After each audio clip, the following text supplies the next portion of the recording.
ইতিমধ্যে বেশ কয়েকটি উদ্যোগ গ্রহণ করেছি, আপনি হয়তো জেনে থাকবেন। ব্র্যাকের অলরেডি একটা প্রজেক্ট আমরা 2 দিন ওইখানে পরিষ্কার পরিচ্ছন্নতার আমরা কার্যক্রম চালাবো।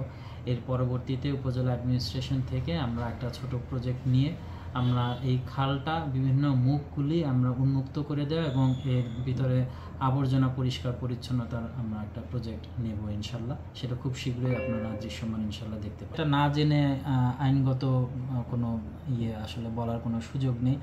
যেহেতু খালের মুখটা কিছুটা উন্মুক্ত আছে, কিছুটা বদ্ধ আছে, আমরা বিভিন্ন পয়েন্টেই দেখেছি, আমি নিজে ভিজিট করেছি। আপনার বেশ কয়েকটা ব্রিজ আছে, ব্রিজের নিচেও এরকম ময়লা ফেলে ব্লক করা হয়েছে। প্রত্যেকটা পয়েন্টই আমরা উন্মুক্ত করার চেষ্টা করব। প্রকৃতপক্ষে মানুষ সচেতন না হলে আসলে এইটা খালটাকে বাঁচিয়ে রাখা খুব দুষ্কর হয়ে যাবে।